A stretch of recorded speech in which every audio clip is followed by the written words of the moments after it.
നിങ്ങൾ അറിഞ്ഞിരുന്നോ?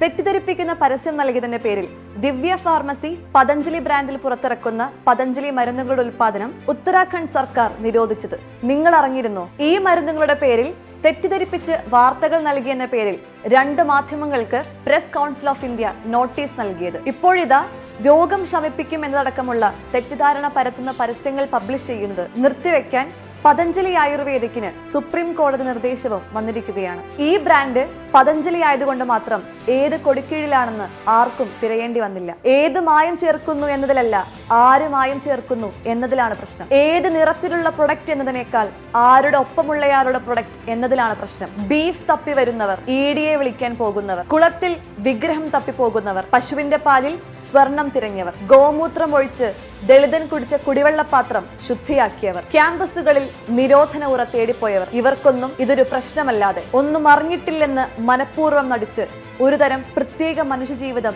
നയിക്കുകയാണവർ. ദിവ്യ ലിബിഡോം, ദിവ്യ ലിവോഗ്രിഡ്, ദിവ്യ ലിവാമൃത് അഡ്വാൻസ്, ദിവ്യ മധുനാശിനി വതി, ദിവ്യ മധുനാശിനി ടാബ്ലറ്റ്. വരൂ, കഴിക്കൂ. രക്തസമ്മർദ്ദം, ആർത്രൈറ്റിസ്, ആസ്മ, പ്രമേഹം തുടങ്ങിയ രോഗങ്ങൾ ഞങ്ങൾ പൂർണ്ണമായി സുഖപ്പെടുത്തും. ഹൃദ്രോഗമടക്കമുള്ള രോഗങ്ങൾക്ക് പൂർണ്ണ ഫലം നൽകുന്ന മരുന്നുകൾ ഞങ്ങളുടെ കയ്യിലുണ്ട് തുടങ്ങിയ വ്യാജ പ്രചാരണങ്ങളാണ് പതഞ്ജലി നടത്തുന്നത്. 1954 drugs and magic remedies act അനുസരിച്ച് 54 രോഗങ്ങളുടെ ചികിത്സാ മരുന്ന് പരസ്യം ചെയ്യുന്നത് നിരോധിച്ചിട്ടുണ്ട്. Appendicitis, syphilis gonorrhoea, diabetic, hypertension, കണ്ണു രോഗങ്ങൾ, ന്യൂമോണിയ തുടങ്ങിയ രോഗങ്ങളെയാണ് ഈ നിയമത്തിൽ ഷെഡ്യൂൾ ചെയ്തിരിക്കുന്നത്. ഇതിൽ പല രോഗങ്ങളും പൂർണ്ണമായി സുഖപ്പെടുത്താമെന്ന വ്യാജ അവകാശവാദമാണ് പതഞ്ജലി നടത്തിയിരിക്കുന്നത്. സ്വയം യോഗ ആചാര്യനായി ചമഞ്ഞ് പതഞ്ജലി ഉടമ ബാബ രാംദേവ് നടത്തുന്ന വാക്സിനും മോഡേൺ മെഡിസിനുമെതിരായ വ്യാജ ക്യാമ്പയിനെതിരെ ഇന്ത്യൻ മെഡിക്കൽ അസോസിയേഷൻ നൽകിയ ഹർജിയിലാണ് ഇപ്പോഴത്തെ ഈ ഇടക്കാല ഉത്തരവ് വന്നിരിക്കുന്നത്. ഈ വിഷയം മോഡേൺ മെഡിസിനും ആയുർവേദ ഉൽപ്പന്നങ്ങളും തമ്മിലുള്ള തർക്കമായി മാത്രം ചുരുക്കാനാകില്ലെന്ന് കോടതി വ്യക്തമാക്കി. രോഗം ഭേദപ്പെടുത്തും എന്ന് അവകാശപ്പെട്ട് നടത്തുന്ന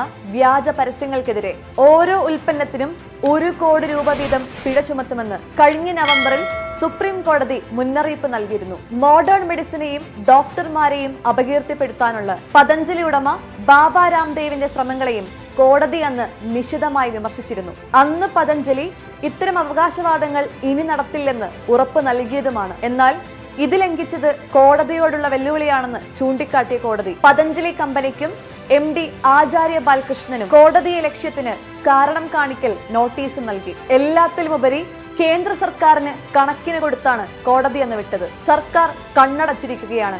ഇത് ഏറെ നിർഭാഗ്യകരമാണ്. അടിയന്തര നടപടിയെടുത്തേ മതിയാകൂ എന്നാണ് കോടതി മോദി സർക്കാരിനോട് ശക്തമായ ഭാഷയിൽ പറഞ്ഞത്. അതായത് ലോകഗുരു ബാബ രാംദേവിന്റെ രോഗശാന്തി ശുശ്രൂഷ പ്രധാനമന്ത്രി നരേന്ദ്രമോദി തന്നെ ഇടപെട്ട് അവസാനിപ്പിക്കണമെന്ന് ചുരുക്കം.